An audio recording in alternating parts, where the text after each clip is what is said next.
dibimbing oleh guru kita yang sangat kita muliakan, Ustaz Khalid Ibas. Beliau telah hadir pagi ini di sini untuk melanjutkan kembali. Insya Allah kalau nggak salah pagi ini kita akan membahas kajian tentang sholat.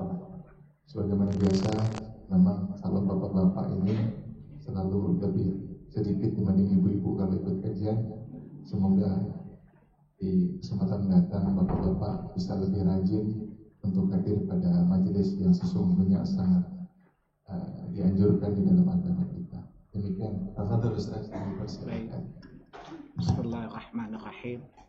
Assalamualaikum warahmatullahi wabarakatuh. Innal hamdalillah nahmaduhu wa nasta'inuhu wa nastaghfiruh wa na'udzu billahi min syururi anfusina wa min sayyiati a'malina. Man yahdihillahu fala mudhillalah wa man yudlil fala hadiyalah. Asyhadu an la ilaha illallah wahdahu la syarikalah wa asyhadu anna Muhammadan abduhu wa rasuluh. Allahumma salli wa sallim wa barik ala Muhammad wa ala ali Muhammad kama sallaita wa kama barakta ala Ibrahim wa ala ali Ibrahim innaka Hamidum Majid. Ya ayyuhalladzina amanu taqullaha haqqa tuqatih wa la tamutunna illa wa antum muslimun. Ya ayyuhan nasu taqu rabbakum alladhi khalaqakum min nafsin wahidah wa khalaqa minha zawjaha wa batha minhuma rijalan katsiran wa nisaa'a wattaqullaha alladhi tasaaluna bihi wal arham innallaha kana 'alaikum raqiba. Ya ayyuhalladzina amanu taqullaha wa qulu qawlan sadida yuslih lakum a'malakum wa yaghfir lakum dhunubakum wa may yuti'illaha wa rasulahu faqad faza fawzan 'azima. Amma ba'du fa inna asdaqal hadithi kitabullah wa khairal hadi hadi Muhammadin sallallahu alaihi wasallam wa syarral umuri muhdatsatuha wa kullu muhdatsatin bid'ah wa kullu bid'atin dhalalah wa kullu dhalalatin finnar. Bapak dan Ibu, ikhwatal iman rahimanallahu jami'an. Alhamdulillah, segala puji bagi Allah Subhanahu wa taala atas segala nikmat dan karunia-Nya kepada kita. Dan sering saya ulang, nikmat yang paling agung itu adalah nikmat Islam. Kalau Bapak ditanya kenapa nih Islam itu nikmat yang paling agung? Yang pertama, ketika Allah menyatakan sempurnanya risalah, maka sempurnalah nikmat. Menunjukkan bahwa agama itu merupakan nikmat dan nikmat yang paling agung dari semua nikmat. Coba lihat surat 5 Al-Ma'idah ayat yang ketiga di baris yang ke-8. Allah katakan al-yawma akmaltu lakum dinakum wa atmamtu alaikum ni'mati wa raditu lakumul islam madina. Pada hari ini telah aku sempurnakan untuk kalian agama kalian dan telah aku cukupkan nikmatku untuk kalian. Nikmat itu kalau dirinci nggak ada batasannya, sangat banyak. Tapi sebuah nikmat itu ada dua kan? Apa dan apa, Bu? Lupa ya? Gimana dapat batik kalau lupa melulu? Nikmat apa? Ibu ngarang deh, Bu. Nikmat itu ada dua secara globalnya. Nikmat lahir dan nikmat batin ya. Lihat surat 30, surat Ar-Rum ayat 31, Luqman ayat yang ke-20. Alam tarau annallaha sakhalakum ma fis samawati wa ma fil ard wa asbaga alaikum ni'amahu zahiratan wa batinah. Perhatikan kalimat wa asbaga alaikum ni'amahu zahiratan wa batinah. Dan dia Allah telah menyempurnakan untuk kalian nikmatnya lahir dan batin. Saya tanya sama antum, Islam itu termasuk nikmat zahir atau batin? Batin itu hati kan? Hati itu berada di mana, Bu? Hati itu berada di balik dada kan? Hati itu berada di balik dada. Surat 22 ayat 46. Allah katakan hati itu berada di balik dada. Ya, kata Allah apa? Di kalimat yang kedua, walakinnallaha wala fa innaha la ta'mal absar walakin ta'mal qulubul lati fis sudur. Yang buta itu bukan mata yang di kepala mereka, tapi sungguh buta itu hati yang ada di balik dada mereka. Nah, dan Islam itu nikmat batin. Maka di surat 6 Surat Al-An'am ayat 125. Famay yuridillahu ayyahdiyahu yashrah sadrahu lil Islam. Wa may yurid ayyudillahu yaj'al sadrahu dayqan haraja ka'annama yas'adu fis sama'. Barang siapa yang Allah menginginkan dia baik, barang siapa Allah menginginkan dia mendapatkan hidayah, maka Allah melapangkan dadanya untuk menerima Islam. Dan siapa yang Allah biarkan dia sesat, Allah menjadikan dadanya sesak lagi sempit untuk menerima Islam. Di ayat 126-nya Allah bilang, hadza siratu rabbika mustaqima.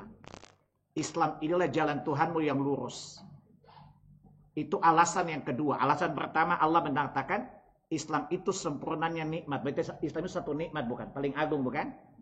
Yang kedua, bahwa Islam itu jalan yang lurus bukan? Allah bilang di 125 dan 16, Islam itu jalan yang lurus bukan? Dan bukankah itu yang anta minta kepada Allah ketika sholat? Ihdinas siratal, tunjukilah kami jalan yang lurus. Jalan itu Islam bukan? Makanya coba lihat jin. Maka percaya jin, gak usah percaya jil. Apalagi kiai gak usah percaya deh. Karena banyak kiai sontuluyo, sentulululuyo. Bil fulus kullu syai'in tumbus, bila fulus kullu syai'in mampus. Ya, banyak kiai wanifiro gitu loh. Ya, jangan bilang orang kafir, bilang non muslim. Kafir itu kasar. Kira-kira apa kata iblis? Tuhan, saya berlepas diri dari kiai itu ya. Bahkan iblis pun takut disesatkan sama mereka. Tapi apa kata iblis? Raupupu, lanjutkan bersama kita bisa kelabing go to hell gitu loh. Nah, coba lihat kata jin. Di jin surat 72. Antum kan jun kan? Coba dengarkan perkataan jin. Di surat 72 ayat 14.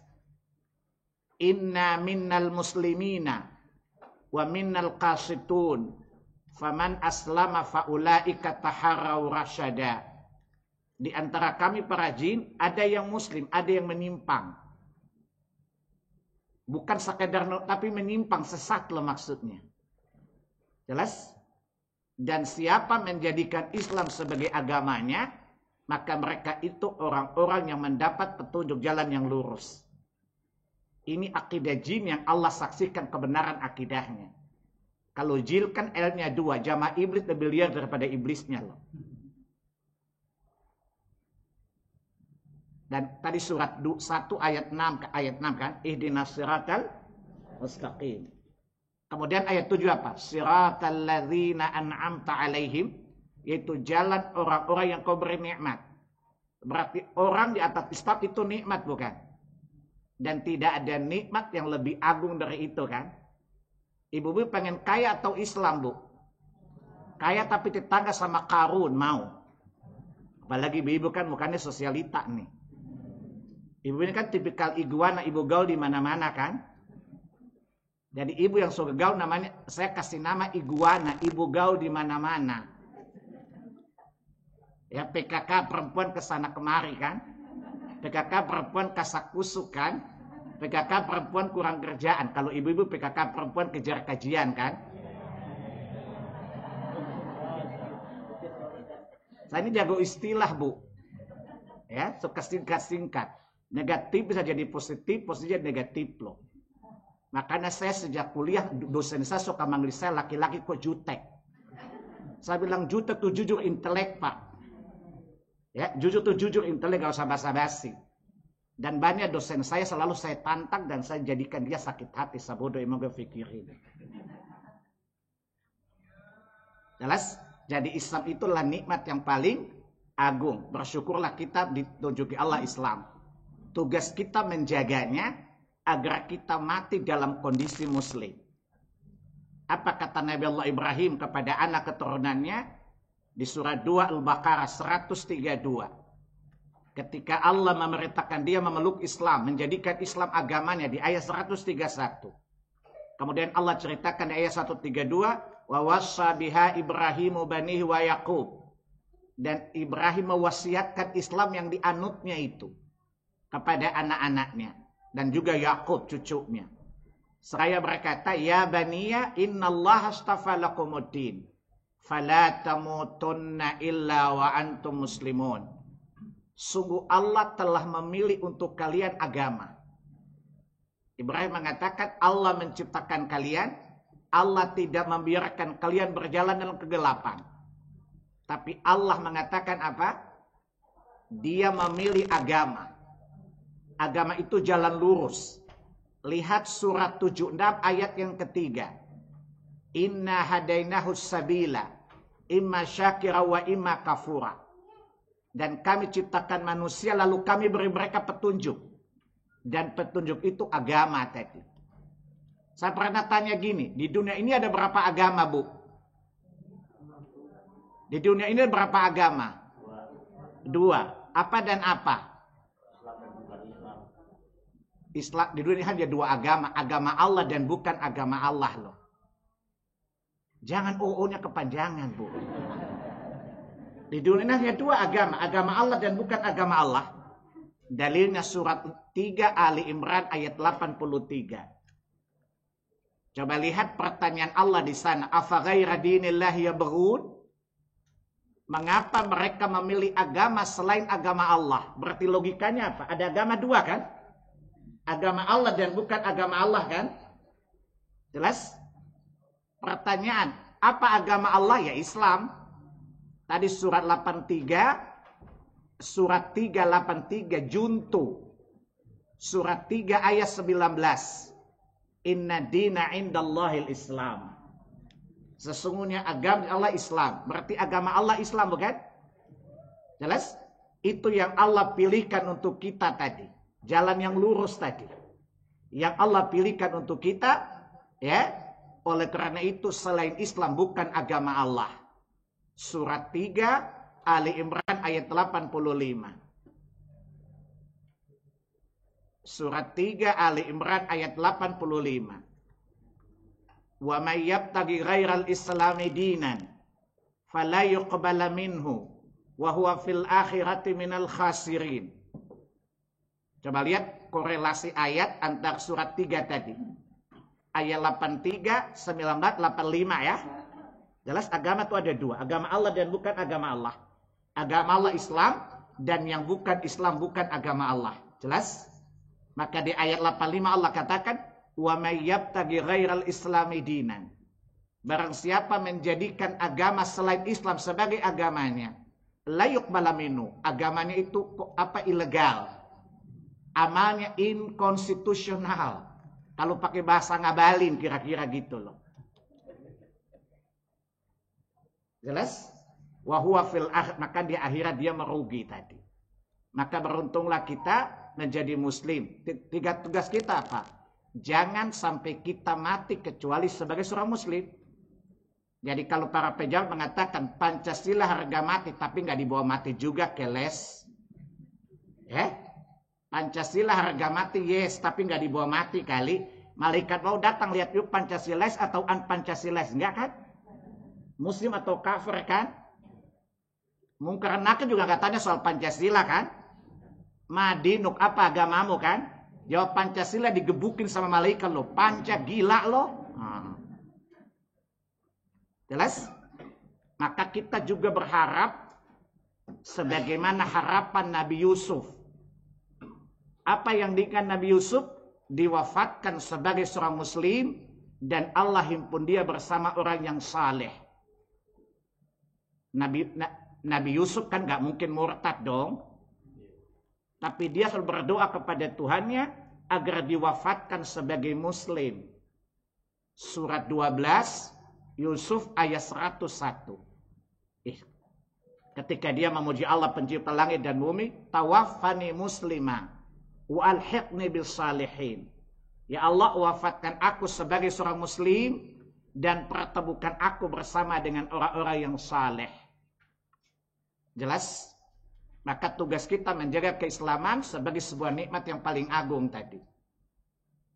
Dan kewajiban kita kedua apa? Menjalankan cara menyeluruh ya. Sebagaimana Allah katakan di Quran surah 2 Al-Baqarah ayat 208. Ya ayyuhalladzina amanu dukhulu fis silmi kafah wa la tattabi'u khutuwatis syaitan innahu lakum aduwwum mubin. Wahai orang-orang yang beriman, masuklah kalian ke dalam secara totalis, secara menyeluruh, tidak boleh parsial. Ya? Dan Anda tidak mungkin bisa masuk ke dalam Islam tanpa pengetahuan kan? Jadi berilmu dulu baru beramal bukan? Memasuki Islam kan dengan dua, amal dan ilmu bukan? Ya? Memasuki, kalau tadi Islam itu jalan lurus yang mengantarkan kita kepada jannah. Dalam perjalanan yang sangat dibutuhkan apa, Bu? Kalau antum jalan kaki ke satu tujuan yang dibutuhkan paling urgent apa? Mata dan kaki kan? Mata itu ilmu, kaki itu amal. Punya kaki tapi buta, nyampe nggak ke tujuan. Punya mata tapi nggak punya kaki, sampai nggak ke tujuan. Itu dua hal yang paling dasar dalam perjalanan kan? Jadi Islam itu jalan lurus bukan? Surga itu tujuan singgahan bukan? Siapa ada dari ibu yang tidak pengen masuk surga? Coba angkat tangan. Berani angkat tangan, saya patahin tangannya loh. Kalau saya patahin kata ibu, Pak ini kekerasan dalam pengajiannya. Bukan kekerasan dalam rumah tangga, tapi dalam pengajiannya. Jadi Islam itu jalan mengantarkan kita kepada jannah. Ya, dan kita butuh dua, mata dan kaki yang mengantarkan kita. Kemana kaki melangkah, mata yang kasih tunjuk, dan itu ilmu. Mata itu ilmu, kaki itu amal. Ya, punya kaki tapi nggak punya mata, sesat bulat-bulat. Udah gitu dikasih tahu ngotot lagi, namanya bongot, bodoh ngotot. Namanya sengot, sesat ngotot gitu loh. Ya, ada orang buta dikasih tahu tapi ngotot kan? Itu namanya sengot nggak? Sesat ngotot. Karena panduannya keset, kiai setan maksudnya.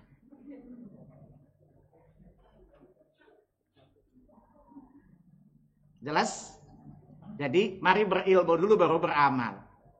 Saya tanya sama ibu-ibu, kalau hari ini terjadi perang berkecamuk dan Islam menuntut banyak orang menjadi pejuangnya, ibu-ibu mau daftar enggak? Saya tanya ibu-ibu dulu, ibu-ibu mau daftar enggak jadi mujahid? Saya yakin ibu-ibu pasti pengen, tapi pasti panglima tidak terima ibu-ibu itu rese.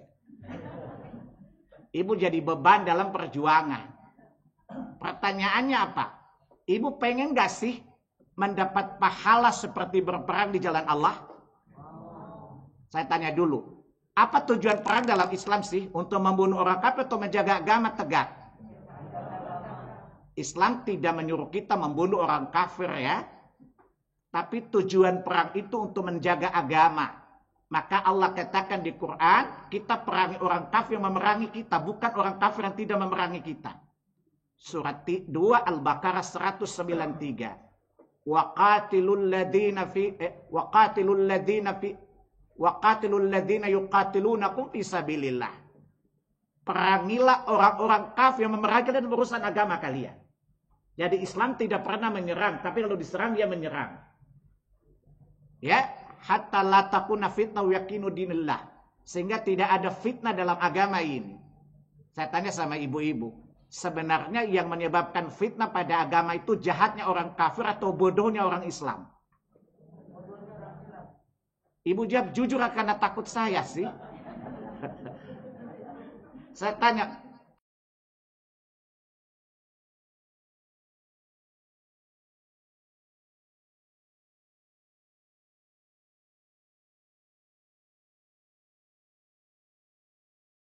bodohnya orang Islam loh.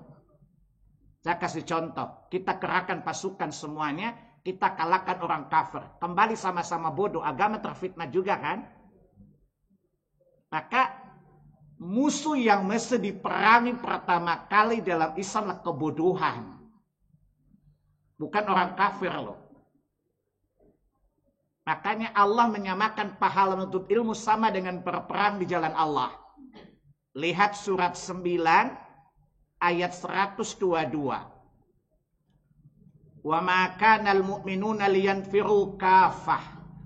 Kata Allah ketika perang berkecamuk, para sahabat semuanya ingin berangkat ke medan peperangan mati syahid. Allah bilang tidak boleh orang-orang mukmin semuanya berangkat ke medan peperangan. Falaula nafara min kulli firqatin minhum ta'ifatul yatafaqahu fid din. Mengapa tidak ada dari tiap-tiap kelompok ada yang tinggal untuk belajar agama? Berarti sama enggak? Tujuannya sama kan? Nabi membutuhkan personil yang banyak, tapi Allah tidak mengizinkan semuanya berangkat ke medan peperangan. Harus ada pembagian job. Sebagian pergi perang, sebagian tinggal untuk belajar agama. Supaya apa kata Allah? Supaya mereka kembali ke tengah kaumnya menjadi pemberi peringatan, menjadi pengajar. Sehingga agama itu bisa tegak. Semakin banyak kita faham agama, insya Allah fitnah itu semakin kecil kan? Karena fitnah agama kan syubhat. Saya suka tanya gini. Adam itu terusir dari surga karena kesalahannya bukan? Adam itu sesat karena pintarnya iblis atau bodohnya Adam? Bu, jawab Bu, pakai dalil tapi. Saya tanya sama Anda. Karena lihainya iblis yang ngomong atau bodohnya Adam? Jawab Bu. Karena jahilnya Adam atau pintarnya iblis? Dalilnya mana? Kan ibu tidak ada ketika peristiwa itu terjadi kan?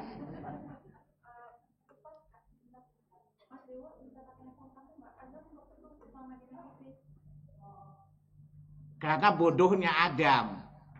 Apa kata Allah di Quran surah 20 ayat 115? Walaqad ahidna ila adama fanasi walam nazid lahu azma. Sudah berkali-kali kami kasih tahu Adam tentang kejahatan iblis, tapi dia lupa. Kayak ibu-ibu ngaji melulu kan?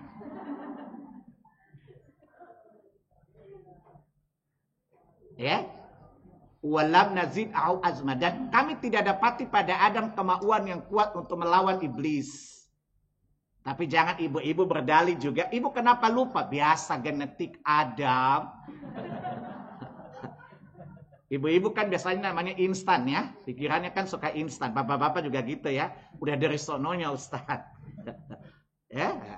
Jadi lemahnya Adam bukan karena kuatnya iblis. Karena Allah katakan di Quran surat 4 ayat 78 Allah bilang inna kaida syaitani kana dha'ifa. Pengaruh setan itu lemah kok. Ya, itu tidak kuat kok. Ya, tetapi lemahnya Adam sama dengan kita, bukan orang kafir yang kuat kan, tapi bodohnya kita kan. Ya.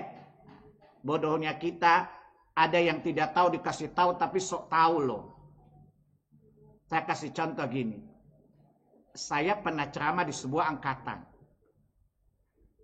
Saya diminta kasih tafsir Quran tentang larangan memilih orang kafir jadi pemimpin. Dan konspirasi orang kafir merusak Islam. Ketika saya bawa ayat, ada jenderal protes. Pak, itu namanya mengadu domba orang loh. Dan itu menumbuhkan rasa sangka buruk pada agama lain. Saya tanya gini, you jenderal kan? Saya arogan loh. You jenderal kan? Di angkatan you ada BAIS nggak? Badan intelijen nggak? Kalau intelijen kasih informasi dengan data-data valid, lu percaya nggak? You percaya nggak? Percaya? Bodoh. Masa intelijen lu percaya, Allah lu nggak percaya? Lu bego. Boleh jadi intelijen salah analisa kan? Tapi Allah nggak mungkin salah kan? Masa intelijen lu percaya Tuhan, kalau percaya bego lo saya bilang? Dia pandang saya marah, kenapa Pak? Mau lawan saya loh. Ya? Masa Bapak tuduh Allah tukang adu domba kurang asap ya itu? Jadi saya tanya, kalau intelijen saja you percaya, masa Allah lu nggak percaya? Bodoh kata. Saya bilang Bapak itu bodoh sekali, D-nya double, bodoh sekali saya bilang. Kan jutek tadi, jujur intelek kan Pak. Kadang-kadang Ustadz harus jutek ya. Jujur intelek gak usah basa-basi kan. Karena basa bisa dikeringkan, basi keracunan mati loh. Maka gak perlu basa-basi, oke? Apalagi agama gak ada ruang abu-abu. Paham? Nah, jadi salah kita tinjuin aja loh. Ya, ditonjok aja loh mukanya itu. Jadi Allah, jadi itulah contoh. Bodoh tapi so tahu kan. Ya, merasa bahwa dia paling paham agama loh. Ada yang cerita sama saya. Ada yang dengar hadis tentang larangan musik. Ibu ini dokter sosiolog. Pak Salim, saya dengar Ustadz Basalama bilang katanya musik haram. Masa sih? Ibu tanya enggak kenapa diharamkan oleh dia atau diharamkan oleh syariat. Kalau yang haramkan Ustadz itu berdosa. Karena kewenangan mengharamkan mengalak itu Allah. Surat 16 ayat 116. Yang berhak menetapkan halal haram itu Allah, saya bilang. Baik lo kitabnya atau nabinya. Tapi masa sih? Anak saya itu pemusik loh Pak. Terus, mengapa ibu bantah Tuhan, ibu bantah Nabi ibu hanya gara-gara anak punya bakat. Tapi anak saya lahir bawa bakat loh. Saya bilang, emang waktu anak ibu lahir bawa musik itu di tangannya? Ya? Waktu anak ibu lahir, ibu tes dia dengan organ gitu? Kan enggak. Dia nggak punya bakat, Bu. Dia punya potensi, bisa baik atau buruk tergantung diasah di mana. Kalau dulu potensinya ibu dididik hafal Quran, kayak saya hafal Quran. Coba saya orang Ambon, kalau ini jadi pemusik, saya di musik gak punya tampang menjadi artis gak saya? Punya modal gak saya? Insya Allah bisa kan? Tapi potensi kebaikan ibu saya mendidik saya, maka bukan jadi pemusik, oke? Jadi tidak punya bakat, yang ada potensi, bisa potensi baik, fa'alhamaha fujuraha wa taqwaha. Allah berikan dua potensi, kejahatan atau keburukan. Surah 91 ayat yang ke-8, 9, dan 10 kan. Nah, karena ibunya kayak ibu, maka potensi kejahatannya dominan daripada kebaikan. Jadi ibu salah mengandung. Jangan Tuhan disalahin gitu loh. Nah, itu namanya sengot, sesat ngotot. Ya. Kemudian ibu itu pertemukan saya dengan anaknya. Anaknya 2 laki perempuan, lulusan Amerika. Diskus sama saya banyak hal. Si anak laki-laki tanya pandangan Bapak tentang LGBT apa gay gimana? Ya haram lah, Islam melarang. Yang melarang yang ciptakan kemaluan. Allah jadikan kemaluan itu laki bertemu perempuan. Namanya Mr. V ketemu Mr. V, saya bilang gitu. Itu suratnya, surat 3 Ali Imran ayat 14. Itu fitrahnya. Maka kalau Mr. V ketemu Mr. V itu kelainan, namanya anomali. Itu menjadi sunnatullah, saya bilang. Monit aja nggak gitu, masa lu benarin? Apa kata dia? Tapi kan itu takdir Pak. Saya kan punya kopi, baru dia ibu saya siram mukanya melepuh. Dia tanya, Pak kenapa siram? Takdir. Alhamdulillah anak itu sadar dan hari ini belajar sunnah dengan baik, itu anak muda. Saya siram mukanya sampai melepuh. Pak, kok saya melepuh? Takdir. Saya siram kamu, takdir enggak? Nah, kalau begitu, ini juga takdir. Jangan salahkan saya dong. Sama-sama takdir kan? Jelas? Ini contoh orang tidak paham agama tapi suka bicara agama. Ya, seakan-akan mereka lebih logis. Dulu dosen saya kalau ngomong juga gitu. Pakai logika sendiri. Contoh dia bilang gini, Nabi kan manusia biasa, bisa benar, bisa salah.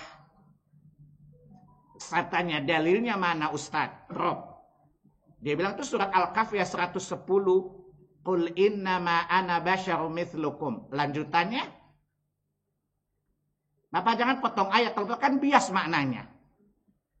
Di situ Allah bilang, saya manusia biasa yuha, tapi saya dapat wahyu, kan beda lah. Yang dapat wahyu dengan keturunan Wahyono, Wahyudi, dan Wahyuni kan? Ya beda lah. Kan Anda potong ayat kan? Secara fisik Nabi sama seperti kita. Tapi kemampuan berpikirnya beda. Dibimbing wahyu bagaimana sama. Maka Nabi nggak mungkin salah, Pak. Tadi Anda bilang apa? Surat 18 ayat 110 kan? Yuk, tapi saya diberi wahyu. Maka Nabi nggak mungkin salah karena dibimbing wahyu. Jaminannya mana? Surat 53, surat An-Najm ayat 2 sampai 4 kan? Ma dhalla sahibukum wa ma ghawa wa ma yantiqu 'anil hawa in huwa illa wahyu yuha.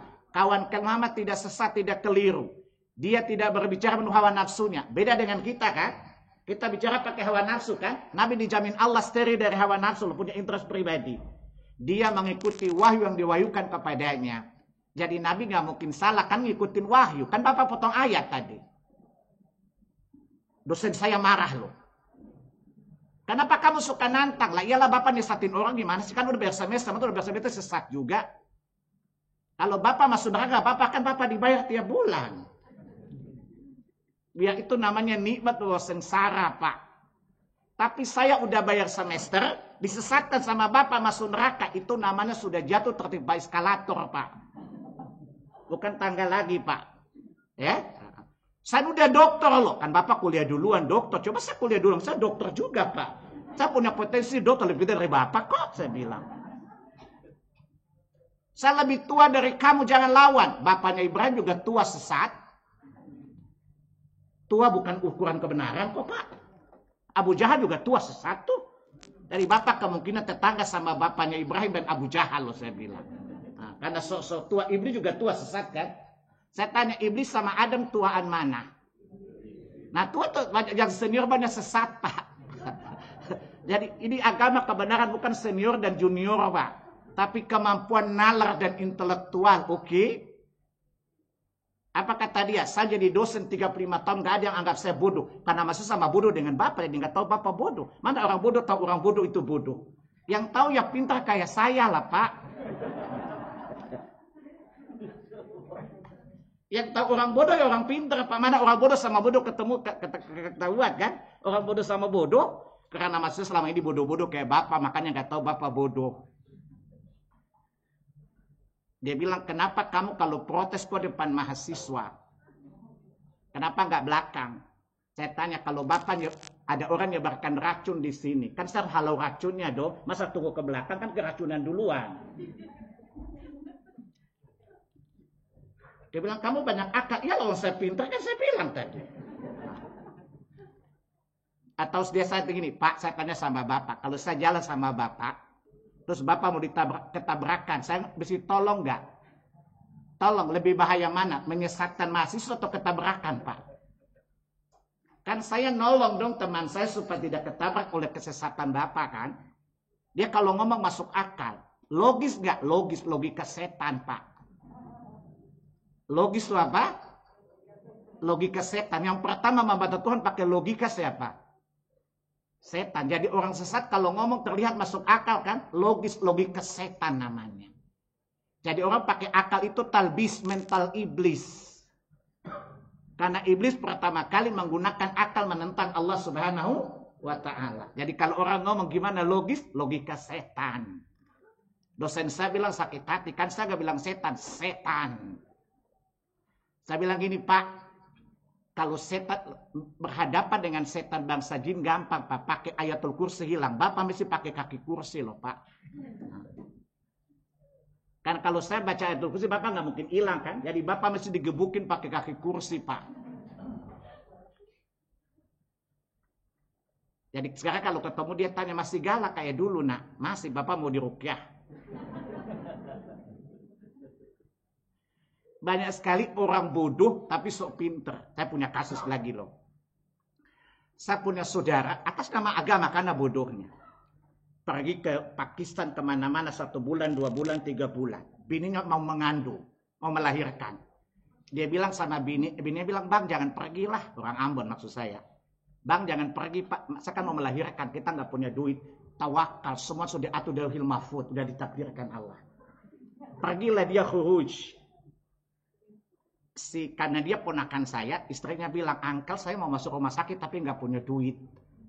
Kan Uncle kenal dokter kan, rekomendasiin dong. Iya, nanti masuk VIP aja ya, bawa ke rumah sakit swasta VIP. Suaminya pulang, saya tanya, itu istri melahirkan, masuk VIP. Kenapa VIP? Takdir. Saya tanya, kan udah cantik Allah kan? Lu udah sekat dosa pada Allah, kan saya bayar. Iya, kenapa nggak murah-murah? Kan takdir lu bilang tadi. Jelas?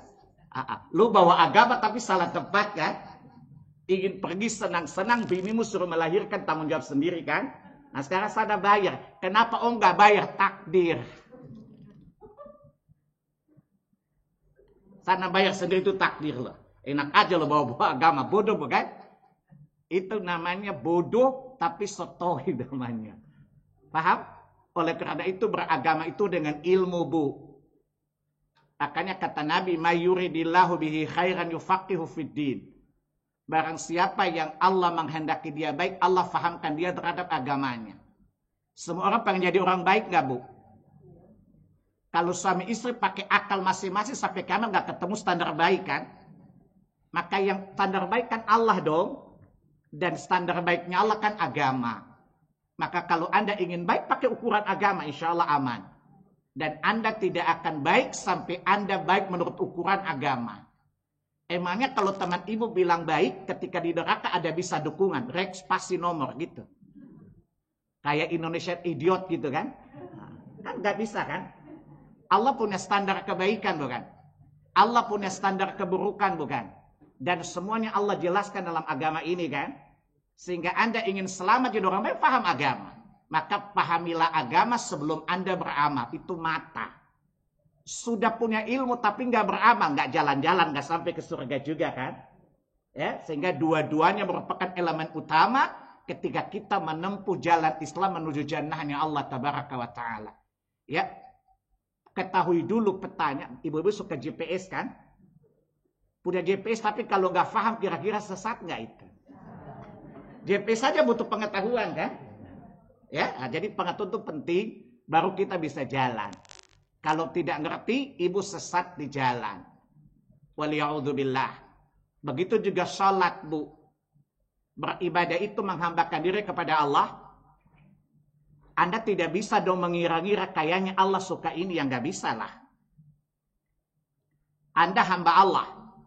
Punya kewajiban beribadah kepada Allah bukan? Dan beribadah kepada Allah bukan prinsipnya sukoi, suka-suka oi, nggak bisa. Beribadah kepada Allah itu dengan apa yang Allah ridai kan? Apalagi di usia ibu yang 40. Harapan 40, di usia 40 apa? Agar seluruh amalnya dengan keridhaan Allah kan? Surat 46 Al-Ahqaf ayat 15 kan?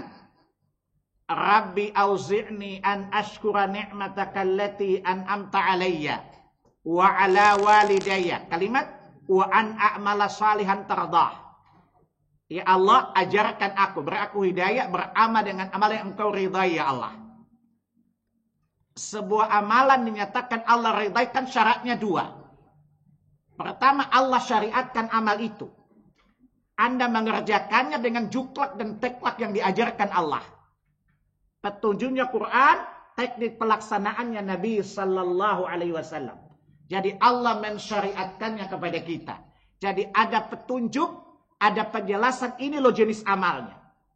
Makanya Nabi mengatakan, man amila amalan laisa alaihi amruna fahuwa raddun. Barang siapa beramal dengan sebuah amalan yang tidak kami perintahkan, tertolak.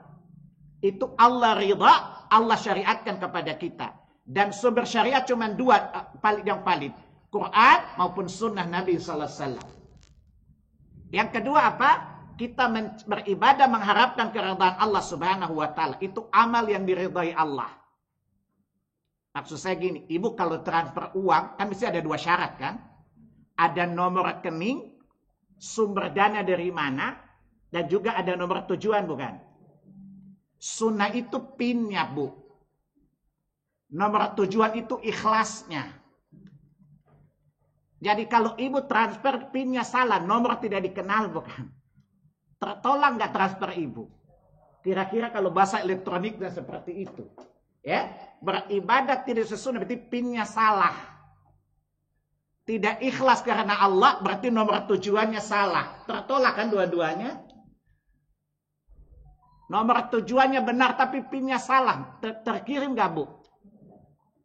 Nomor pinnya benar tapi tujuannya salah. Terkirim nggak? Tertolak kan? Dan di mana amal Anda disimpan tadi? Depositnya di mana? Di Illiyin. Ya. Jadi kita teratur amal, Allah simpan di Illiyin, bukan? Innal abrara lafi Illiyin. Wa innal fujara lafi sijjin. Jelas? Kita transfer deposit, amal itu deposit, bukan? Jadi harus betul-betul pinnya benar dan nomor tujuannya benar juga. Insya Allah nyampe itu. Itu disebut an a'mala salihan tardah. Udah nenek-nenek amalannya salah lagi. Apa kata iblis? Lanjutkan. Atau kalau iblis lagi santai, kita salah ibadah. Apa kata iblis? Semakin sesat, membernya platinum loh. Kan bisa dari silver, gold, sampai platinum kan? Jadi berilmu itu, jadi walaupun tua sekalipun, jangan patah semangat belajar. Ya, karena Islam itu mudah kok. Quran itu mudah kok. Ada ibu-ibu nanya, Pak Salim, kenapa belajar agama kok susah? Enggak. Tapi saya merasa susah. Dua kemungkinan, Allah bohong atau Anda bohong.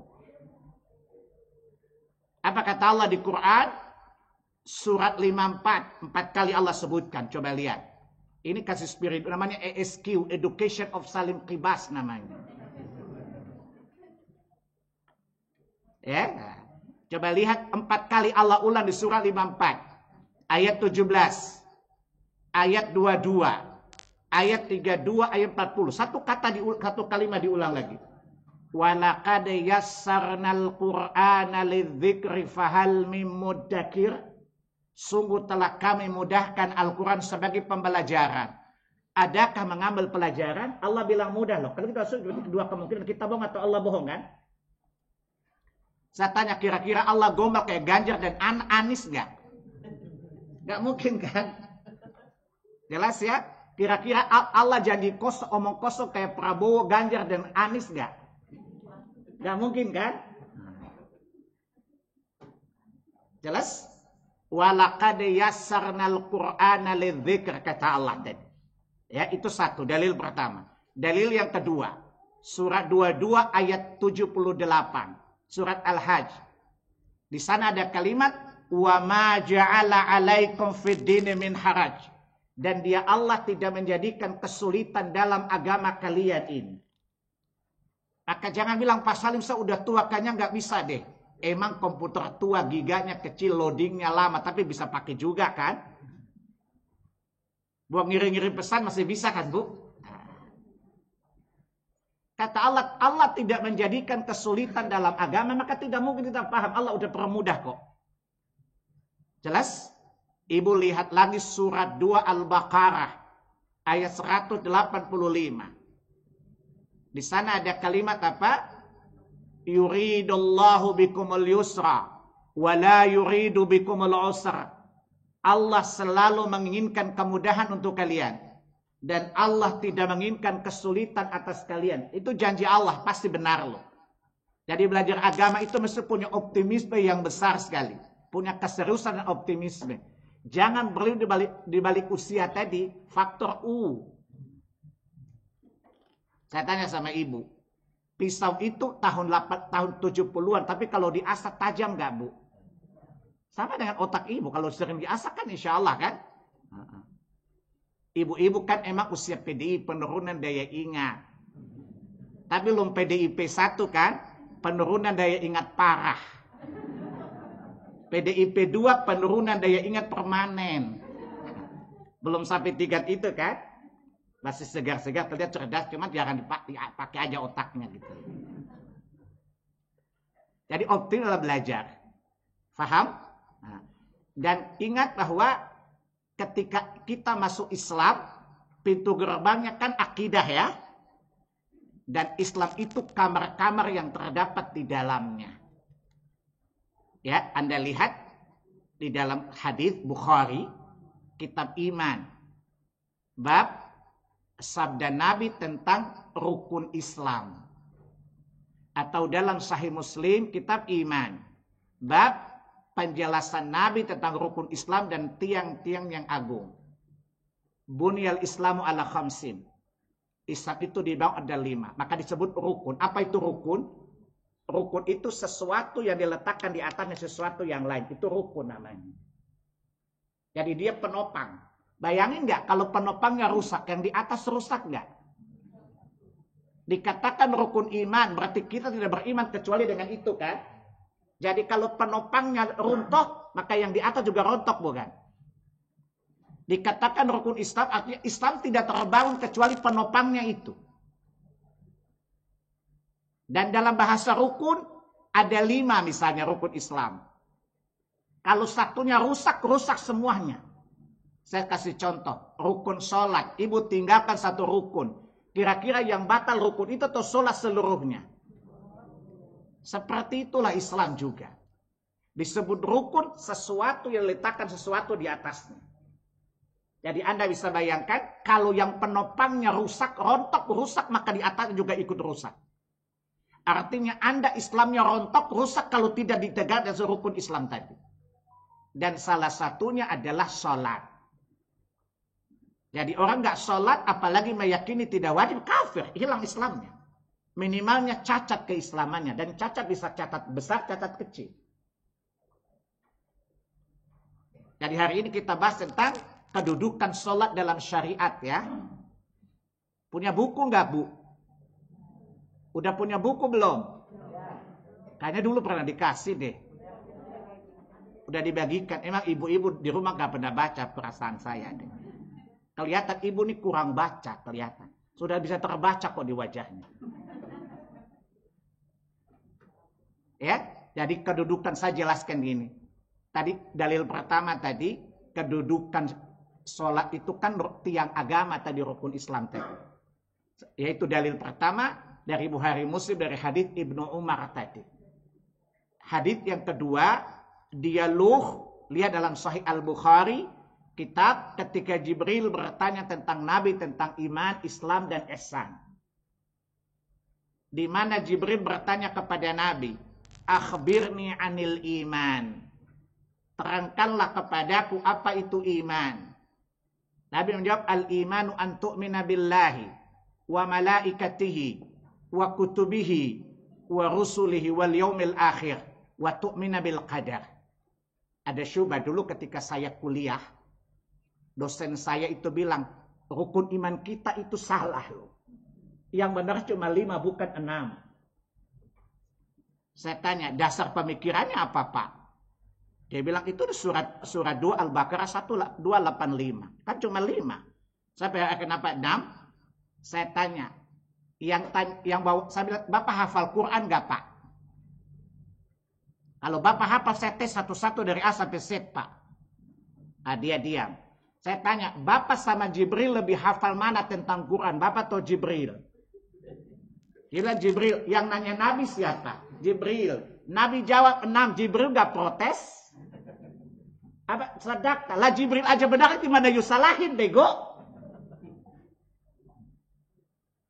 Jibril diutus Allah. Kalau Nabi salah pasti Jibril kasih tahu Muhammad ayam suri ya. Yuk nambah-nambah itu bid'ah.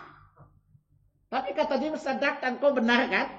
Yang tahu salah pasti Jibril bukan. Tapi nggak dikoreksi. Kok ada koreksi Muhammad? Emang level lu apa? Kata dia apa? Emang nggak bisa sopan? Gua aja nggak sopan kepada Nabi. Ngapain juga sopan ke lo? Pentingnya berilmu supaya nggak dibodohin loh. Saya bilang yang hafal Quran itu Jibril. Dia paling amanah loh. Allah namakan dia Ruhul Amin. Di surat 26 ayat 194. Dia tidak mungkin khianat. Tetapi dia mengatakan sadaqta, engkau benar. Lah yang diutus Allah benarin, gimana lu dosen protes? Paham? Dan Nabi tidak mungkin khianat dong. Ya? Nabi tidak mungkin mengkhianati Rabbnya Allah Subhanahu wa ta'ala. Makanya Allah pilih Muhammad jadi Nabi, Allah tidak pilih you. Itu syubhat ketika orang mengatakan di Quran kan cuma 5, kenapa ada 6? Jawab aja, yang nanya Jibril yang paham Quran bukan. Dia diutus Allah dari langit bukan. Tapi ketika Nabi bilang rukun ke-6 takbir, apa kata Jibril? Hei tunggu dulu, sek gitu loh. Tak kasih tahu dulu ya Muhammad ya, kenapa jenengan tambahin toh yang ke-6? Kalau pakai gaya Jawa toh. Tapi kata Jibril, asadak kau benar. Lah kalau Jibril saja benar kan apalagi you? Paham? Jawabannya menohok. Kata kawan saya, itu sasak santun tapi sakit tahu nggak? Itu dosanya bisa pingsan tuh loh. Jelas Pak? Jibril mengatakan sadak engkau benar. Dan Muhammad tidak mungkin salah. Tadi Allah bilang apa? Muhammad tidak mungkin salah menyampaikan wahyu. Maka Nabi nggak salah. Yang salah cara you berpikir yang salah. Tapi nggak ada di Quran. Kan Allah bilang di surat 59 ayat 7. Ma'atakumur rasulu fakhudhuhu wa ma nahakum anhu fantahu. Apa saja Rasul berikan ambil dan apa yang dilarang tinggalkan. Kalau Allah suruh terima apa yang dikhabarkan Nabi, ngapain juga lu ngotot dari tadi? Dia bilang kurang ajar, masa orang tua dipanggil you? Saya bilang Allah aja kita manggil anta, biasa aja kali. Dia bilang, you bikin saya stres. Kalau Bapak Pita nggak sekadar bodoh jadi stres, Pak. Kenapa saya tua panggil you? Saya tanya Bapak kalau ke Inggris, anak kecil ketemu Bapak, how are you juga kan? Pakai you juga kan? Emang panggil jenengan gitu? Ya nggak juga kan? Ya, jelas? Nggak mungkin orang Barat bilang, how jenengan gitu kan? How are jenengan nggak juga kan? How are you juga. Toh Allah kita bilang anta. You kan bahasa Inggris. Antanya kan bahasa Arab. Allah dibilang anta apalagi you. Dia bilang kamu luar binasa. Ya, bikin saya stres loh.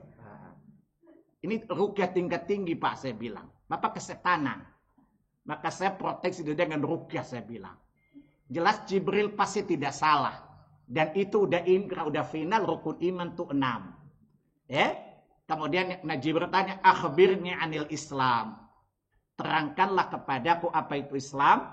Nabi menjawab, al-Islamu an tashhada an la ilaha illallah wa anni Muhammadar Rasulullah wa tuqimas salah wa tu'tiyaz zakah wa tasuma Ramadan wa tahujjal baita in istata'ta ilaihi sabila. Ini dasar bahwa salat bagian dari agama yang integral. Meninggalkan satu rukun maka batal seluruhnya. Maka jangan pernah coba-coba. Caplang aja nggak boleh coba-coba buat anak lo, apalagi syariah. Ibu-ibu lihat iklan caplang buat anak kok coba-coba. Maka jangan coba-coba dalam syariat. Ya, jangan coba-coba meninggalkan sholat dengan alasan apapun kecuali alasan menekan syariat. Dulu ketika saya SD kelas 3, saya bilang ke ayah saya gini, "Pak, boleh nggak sholat nggak sekali-sekali? Capek soalnya, saya anak kecil bolak-balik masjid jauh loh. Di rumah nggak boleh, kata mami, emang udah ganti kelamin. Ya, laki-laki mesti di masjid. Boleh nggak sholat? Kata saya boleh, tapi gila dulu mau? Enggak, kalau gitu sholatlah. Supaya Allah selamatkan otakmu tidak gila. Saya punya akal panjang, Pak, boleh nggak sholat tapi tidak perlu gila dulu. Kata saya, carilah Tuhanmu yang punya wewenang mewajibkan Tuhanmu. Minta izin sama dia. Kalau dibebaskan, bebaslah kamu. Saya cari Tuhan 10 hari tidak ketemu Tuhan. Saya tanya, Pi, nggak ketemu Tuhan, gimana nih? Apa kataiku? Sholatlah sampai Allah pertemukan engkau di jannah dengan yang engkau melihatnya. Dan pada saat itu kau tidak minta izin, tidak sholat, tapi diberikan kenikmatan atas sholatmu. Saya bilang gini, mami ganti papi aja deh kalau kau pinter. Bukan cari papi lain, bapak lain yang bisa diatur-atur gitu loh. Ya? Nanti kalau mama saya jawab, saya bilang ganti mami aja deh, terlalu pinter maminya ini. Karena ibu bapak saya hafal Quran. Ibu saya menghafal 2.600 hadis. Bisa bahasa Inggris, bahasa Belanda, bahasa Arab. Makna saya ada belagu. Karena gennya juga oke gitu loh.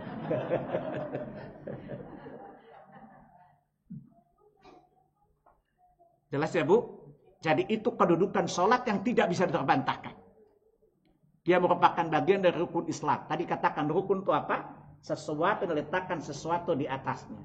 Bisa bayangkan sekali lagi, kalau penopang utamanya rontok, maka seluruh yang di atasnya rontok juga.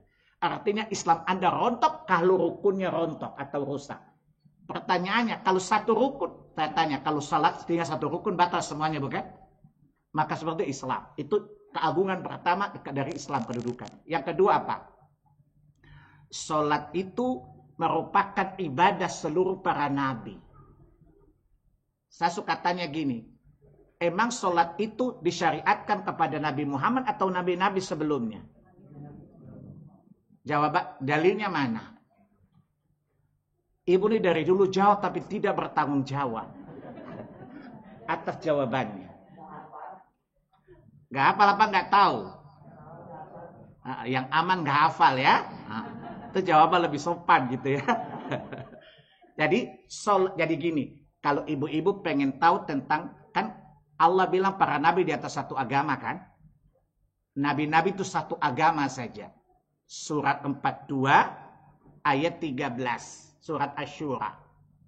Syara'a lakum minad dini ma wassa bihi Nuha walladzi auhayna ilaika wa ma wassayna bihi Ibrahim wa Musa wa Isa an aqimud dina wa la tatafarraqu fih ila akhir ayat. Dia Allah telah mensyariatkan untuk kalian umat Muhammad agama. Din itu mufrad, tunggal, singulir. Bukan adian, bukan plural. Jadi Allah hanya mensyariat satu agama saja. Apa kata Allah? Ma wassabihi Nuha. Agama yang Allah, itulah agama yang Allah wasiatkan kepada Nuh. Berarti Nuh sama nggak dengan kita agamanya? Yang aku wahyukan kepada engkau Muhammad. Wa ma wassabihi Ibrahim wa Musa wa Isa. Dan itulah yang aku wasiatkan pula, aku wahyukan kepada Ibrahim, Musa, dan Isa. Kata ibu cuma 5 aja Ustaz, satu agama. Semua nabi sih. Lihat surat 33 Al-Ahzab ayat yang ke-7. Ya, wa id akhadna mitsaqan nabiyina wa minka wa min Nuhin wa Ibrahim wa Musa wa Isa bin Maryam wa akhadna minhum mitsaqan ghalidha. Dan kami telah mengambil dari semua para nabi untuk membawa risalah agama ini. Juga dari engkau Muhammad, dari Nuh, Ibrahim, Musa, dan Isa. Menunjukkan 5 orang ini nabi yang paling menonjol di antara semua nabi ya. Menunjukkan semua para nabi di atas satu agama tadi. Lihat surat 23, surat Al-Mu'minun, ayat 51-52. Ya ayuhar rusul, wahai rasul-rasul, kulu min thayyibati wa'malus salihah. Makanlah dari yang baik-baik dan berbuat baiklah kalian. Ayat 52, wa inna hadhihi ummatukum ummatan wahidah wa ana rabbukum fattaqun. Sungguh kalian di atas satu agama. Itu agama tauhid. Maka hanya kepadaku sajalah kalian bertakwa. Berarti semua nabi agamanya satu ya. Pertanyaannya adalah, kapan dan apa buktinya bahwa semua nabi agama sama? Saya ingin buktikan hari ini, rukun Islam kita itu adalah pokok-pokok syariat para nabi. Faham? Rukun iman, rukun Islam dan rukun itu pokok syariat para nabi. Kita lihat rukun Islam. Pertama tauhid, bukan? Pertama apa? Tauhid. Semua nabi dakwanya tauhid. Saya mulai dari surat 16 ayat yang kedua. Surat 16 ayat yang kedua. Wa yunazul malaikata birruhi min amrihi ala man yasha'u min ibadihi an anziru annahu la ilaha illa ana fattaqun. Allah mengutus malaikat-malaikatnya kepada salah seorang yang dia kehendaki dari hamba-hambanya. Apa yang diwahyukan? Berilah peringatan kepada manusia bahwasanya tidak ada ilah yang berhak diibadat kecuali aku Allah. Maka hanya kepadakulah kalian bertakwa. Siapa yang dimaksud man yasha'u min ibadih? Seseorang yang Allah kehendaki dari hambanya itu para rasul. Jadi surat 16 ayat 2 penjelasnya, juntonya ada di surat 21. Surat Al-Anbiya ayat yang ke-25. Wa ma arsalna min rasulin min qablika min rasulin illa nuhi ilaih annahu la ilaha illa ana fa'budun. Tidak ada satu rasul pun yang aku utus sebelum engkau Muhammad, melainkan aku wahyukan kepadanya apa? Dia mendakwai manusia, tidak ada ilah yang berhak diibadahi kecuali aku Allah Subhanahu wa taala. Makanya Allah katakan yang mengatur tentang syahadat kerasulan adalah para ulama, itu para nabi. Surat 3 ayat yang ke-19. Syahidallahu annahu la ilaha illahu wal malaikatu wa ulul ilmi qa'iman bil qist. Siapa yang orang berilmu itu para nabi. Jadi semuanya mentauhidkan Allah. Lihat surah 16 ayat 36. Walaqad ba'atsna fi kulli ummatin rasulan an i'budallaha wajtanibut taghut. Sungguh kepada tiap umat kami utus rasul. Apa tugasnya? Menyuruh manusia apa? Sembahlah Allah saja dan jauhilah sesembahan-sesembahan selain Allah. La ilaha illallah. Tugas semua nabi sama. Lihat saya perinci tugas-tugas nabi lagi. Coba lihat dari surat 7 ayat 59. Walaqad arsalna Nuhan ila qaumi ya qaumi ibudallaha ma lakum min ilahin ghairuh. Sungguh telah kami utus Nuh kepada kaumnya. Apa dia katakan? Hai kaumku, sembahlah Allah dan tidak ada sesembahan yang berhak kalian ibadahi kecuali Dia. Berarti syahadat para nabi sama bukan? Ya, ayat yang ke-73. Maaf, ayat yang ke-65 dulu, ayat yang ke-65. Wa ila 'adin akhahum huda. Qala ya qaumi ibudallaha ma lakum min ilahin ghairuh. Kepada kaum 'Ad, kami utus saudara mereka bernama Hud. Apa yang diseru? La ilaha illallah. Ayat 73. Wa ila Thamud akhahum Salihah. Qala ya qaumi ibudallaha ma lakum min ilahin ghairuh. Kepada kaum Thamud kami utus bernama Nabi Saleh. Yang pertama dia dakwai apa? Sembahlah Allah saja dan tidak ada Tuhan yang berhak kalian ibadahi kecuali Dia. Jelas? Ayat 85. Surat yang sama. Wa ila Madyana akhahum Syu'aiba. Qala ya qaumi ibudallaha ma lakum min ilahin ghairuh. Jadi semua nabi sama di atas tauhid yang sama. Nabi Ibrahim pun demikian. Ya. Sekarang saya tanya sama antum. Rukun kedua apa? Salat kan?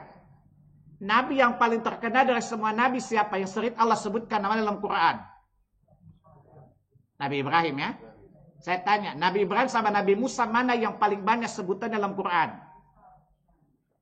Pernah hitung nggak? Karena ibu nih mamat, manusia matre loh. Ngitung duit aja loh. Nabi Ibrahim cuma 65 kali. Nabi Musa 139 kali disebutkan. Lebih banyakkan mana? Tapi Musa jadi figura dalam semua cerita. Ya, cerita Bani Israel lalu diceritakan kaitan dengan Musa. Tetapi 65 kali itu Ibrahim jadi sosok utama dalam ceritanya. Nabi Ibrahim juga sholat. Dan Allah syariatkan sholat untuknya. Coba antum lihat di surat 14 ayat 37 dan 40. Ketika dia membangun Ka'bah, dia berdoa agar orang datang sholat di masjid itu. Dan anak keturunannya sholat. Atau terkenal dengan doa Ibrahim, Rabbi ja'alni muqimas salah. Wa min dzurriyyati rabbana wa taqabbal du'a. Nabi-nabi itu, saya tanya, nenek moyang nabi-nabi itu berapa orang? Ibu-ibu banyak ngadi lupa, Bonita juga lupa. Nenek moyang para nabi berapa orang? 4. Adam, Nuh, Ibrahim, dan Israel. Surah 19 ayat yang ke-58. Ulaika alladzina an'ama an-nabiyina min dzurriyyati Adam wa mimman hamalna ma'a Nuh wa min dzurriyyati Ibrahim wa Israil. Ya, jadi nabi-nabi itu nenek moyangnya itu 4. Adam, Nuh, Ibrahim, dan yang paling banyak keturunan jadi nabi siapa? Ibrahim ya. Nah, Ibrahim punya 2 putra, satu bernama Ismail, kedua namanya Ishak. Ishak beranakan Israel dan anak-anak namanya Bani Israel. Anak pertama Ibrahim namanya siapa tadi? Ismail juga Allah perintahkan dia salat. Surat 19, surat Maryam ayat 54-55. Wadhkur fil kitabi Ismail innahu kana sadiqal wa'd wa kana rasulan nabiyya wa kana ya'muru ahlahu bis salati waz zakah wa kana 'inda rabbih mardiyya. Berarti rukun 2, 3 dan 3 ada di situ enggak? Dia memerintahkan keluarganya salat dan zakat. Anak kedua Ibrahim namanya siapa? Ishak. Ishak beranakan siapa? Yakub, Israel. Keduanya Allah perintahkan salat dan zakat juga. Surat 21, surat Al-Anbiya ayat 71 dan 72. Ayat 72 dan 73. Wa wahabna lahu ishaqa wa yaquba nafila wa kullam minas salihin. Dan kami karuniakan kepada Ibrahim, Ishak dan Yakub sebagai karunia tambahan untuknya. Dan kami jadikan masing-masing mereka orang-orang yang saleh. Wa ja'alna min a'immatan yahduna bi amrina. Dan kami jadikan Yakub dan keturunannya memberi petunjuk para nabi dengan perintah kami. Wa auhayna ilaihim filal khairat. Kami wahyukan kepada keduanya berbuat kebaikan, mendirikan salat dan menunaikan zakat. Jelas? Berarti Allah mensyariatkan zakat pada Muhammad atau nabi-nabi terdahulu? Jelas. Saya tanya sama antum. Nabi-nabi Bani Israel yang terkenal siapa?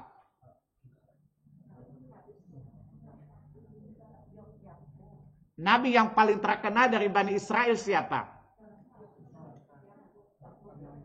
Dari 5 nabi tadi. Musa dan Isa kan? Itu nabi yang paling terkenal dari Bani Israel kan? Nabi yang paling banyak dimusuhi Bani Israel kan? Saya tanya sama antum. Wahyu pertama diterima Musa apa? Tauhid dan sholat. Surat 20, surat Toha ayat 14. Innani anallah, la ilaha illa ana fa'budni. Wa aqimis salata li dzikri. Sungguh aku adalah Allah. Tidak ada ilah yang berhak diibadahi dengan benar kecuali aku. Maka beribadahlah hanya kepadaku saja. Dan dirikanlah salat wahai Musa agar engkau mengingatku. Maka ketika Allah menyelamatkan Musa dari kejaran Firaun, yang pertama Allah berikan kepadanya apa? Ambil salah satu rumah di Mesir untuk jadi tempat masjid kalian. Surat 10 ayat 87 surah Yunus.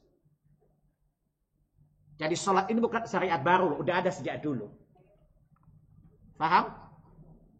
Kemudian saya tanya, Nabi yang kedua terkenal dari Bani Israel, Nabi terakhir siapa dari Bani Israel? Isa. Ibunya namanya siapa? Komunitasnya namanya apa? Bani Ras namanya Bani Israel. Ada kalau lihat Ten Commandment 10 perintah kepada salah satunya sholat. Jadi kalau antum pengen tahu isi Ten Commandment itu di surat 2 Al-Baqarah 83, surat 6 151 sampai 153 itu isi Ten Commandment. Pernah dengar Ten Commandment enggak? 10 perintah kepada Bani Israel enggak? Ya? Anda kumpulkan semuanya, surat 2 Al-Baqarah ayat 83, surat Al-An'am 151 sampai 153. Lihat surat 2 Al-Baqarah ayat 83. Wa id akhadna mitsaqa bani Israila alla ta'budu illallah wa bil walidaini ihsana wa dzil qurba wal yatama wal masakini wa qul linasi husna wa aqimus shalah wa atuz zakah. Berarti Allah mensyariatkan salat dan zakat kepada Bani Israel tidak? Berarti sholat bukan kedudukan dalam syariat semua Nabi kan? Itu kedudukan paling tinggi dari sholat tadi. Faham? Atau lihat surat 5 ayat 12 sebagai tambahan pengetahuan.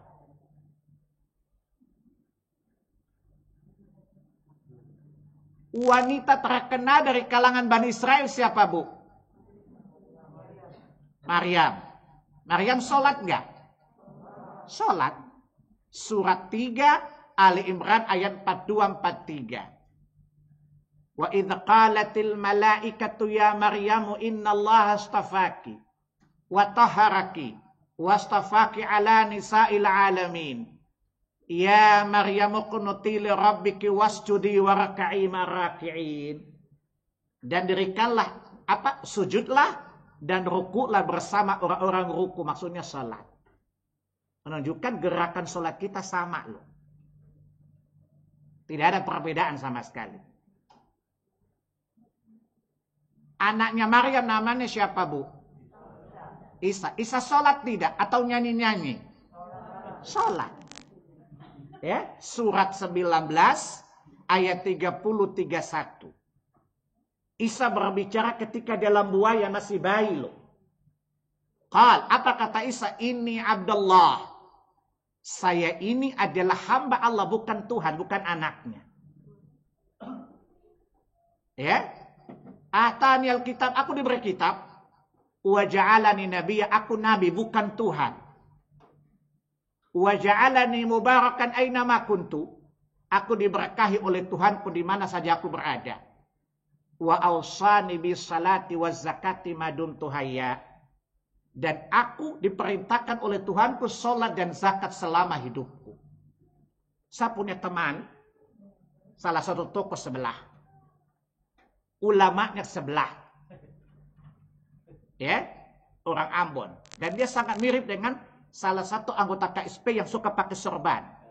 Mirip sekali. 11-12 lah mirip tampangnya. Sama-sama. Dia sekolah di ulamanya mereka dan saya teman baik sama dia. Suatu hari dia datang ke saya. Dia bilang, bro, mulai sekarang boleh ucapan selamat Natal loh. Kenapa? Kata Profesor Anu, cari tahu sendiri ahli tafsir. Ternyata Tuhan mengucapkan selamat kepada Yesus. Saya bilang, dibohongin. Maksud surat 19 ayat 33 kan? Kok hafal? Iyalah, memang yang tidak hafal Bible Itu bukan ucapan Tuhan, bego. Itu doa Isa untuk dirinya sendiri. Assalamu alayya yauma wulidtu wa yauma amutu wa yauma ub'atsu hayya. Semoga Allah mengkaruniakan keselamatan kepadaku di hari aku dilahirkan. Di hari aku dimatikan, aku dibangkitkan kembali dari kematian. Itu kan harapan Isa, bukan ucapan selamat. Lalu saya tanya, sekarang suruh saya ucapan selamat Natal dengan ayat ini. Di sini Isa sholat, kenapa nyanyi-nyanyi? Apa kata kawan saya tadi? Ya sholatnya Isa nyanyi-nyanyi. Saya tanya, jelaskan pada saya apa jenis suara Yesus. Sopran, tenor, atau bass? Berapa oktav yang biasa dia nyanyikan waktu dia nyanyi, kidung jemaatnya? Dan kuncinya G, E, atau F. Tolong tanyakan gereja. Mereka jangan ucapan selamat Natal. Pergi ke gereja, dia tanya dia marah. Itu iman Kristiani, nggak usah pakai tanya-tanya. Lagian kamu jangan dikatakan itu, kamu murtad loh. Itu virus. Dia datang sama saya, mukanya agak kusut. Bro, mukamu jelek, jangan tambah jelek loh. Gak ada jawaban kan? Iya. Jawabannya apa? Itu iman, gak usah dipertanyakan. Dia tanya sama saya, kenapa Yusuf tanya gitu? Nabi saya tidak boleh menyandera kepada Nabi kecuali ada transmisi sanad namanya. Sampai Nabi saya meletakkan pantatnya di WC, saya tahu caranya loh. Bagaimana cara cebok saja diatur oleh Tuhan Nabi kami? Bagaimana caranya? Masa yuk sadarkan pada Tuhan yuk gak ada sanadnya, ada transmisinya? Itu agamanya hoax saya bilang. Gimana? Jadi tidak ucapkan selamat Natal, yuk gagal bawa misi, bukan? Sampai sekarang saya nggak ucapkan selamat Natal. Dia bilang tega amat nggak ngucapin. Emang kalau saya ngucapin Yesus nggak jadi Tuhan? Tentu di Tuhan kan, nggak masalah kan? Atau kalau tidak saya ucapkan, emang ibadah kamu kurang khusyuk, nggak ngaruh juga kan? Tapi kan you nggak toleran. Baik. Di situ hari lahirnya Tuhan kan? Kalau saya ucapkan selamat, tanda membenarkan ketuhanan Isa kan? Quran bilang Isa bukan Tuhan. Kalau saya mengaku dia Tuhan, berarti saya syirik. Maukah saya bersyirik karena toleran? Berarti kamu nggak toleran juga dong. Jadi sesama orang tidak toleran, tidak boleh saling menabrak, saya bilang. Dan tidak boleh saling menyalahkan. You pengen saya hargai agama kamu nggak hargai akidah saya, teologi saya, kan nggak bisa juga. Gimana bro, saya bilang. Tapi nanti ya nggak masuk surga, nggak apa-apa, kan properti kita beda-beda. Saya juga nggak pengen masuk surga you, nggak bagus kali. Jadi saya tidak pernah pengen masuk surga you, oke? Begitu juga you nggak mungkin masuk surga gue, kan developernya beda. Dan pemasaran kami namanya Muhammad. Developernya namanya Allah. Satu setidak Tuhan selain dia. Paham? Jadi gue nggak pengen masuk surga you. Mungkin dari gabah-gabah kali. Dari Batagorombia kali. Saya bilang. Jadi nggak usah nawar surga you. Nggak terdagang properti you. Oke? Bye-bye. Dia tanya sama saya. Kok kalau you nanya saya. Iya nanya saya kok mikir. Tapi kalau saya nanya you kok jopos aja keluar. Saya hafal kitab saya. Kamu nggak hafal? Dia bilang, ya kenapa saya nggak hafal? Bukan dari Tuhan, bukan kalam Tuhan itu. Kan Tuhan tahu you cerdas apa nggak, pasti pakai bahasa yang gampang difahami kan? Masa firman Tuhan you nggak hafal-hafal, coba lihat. Berarti mungkin bukan bahasa Tuhan. Quran dapat dihafal karena bahasa Tuhan. Sehingga Arab atau non-Arab bisa menghafalkan bahasa Tuhan, satu saja konsepnya. Lama-lama kawan saya datang tanya lagi. Saya tanya, you minta brosur melulu, kapan daftarnya? Dia bilang, kenapa Yunaf? Kan sama-sama sales gitu kan. Ya, boleh-boleh sekali-sekali dong gue nawarin produk ke you. Mana gue high quality lagi. Ya, ada rolak teman saya pun masuk Islam. Ya, dia bilang, Ustadz bikin gila saya. Karena saya gak bisa tidur. Karena saya mikirin agama saya kok kayak begini. Sementara saya tanya apa saja dia bisa jawab dengan konsep agamanya. Ya, saya bilang, hanya you ganti surga ya. Hanya you kangen surga gue juga loh.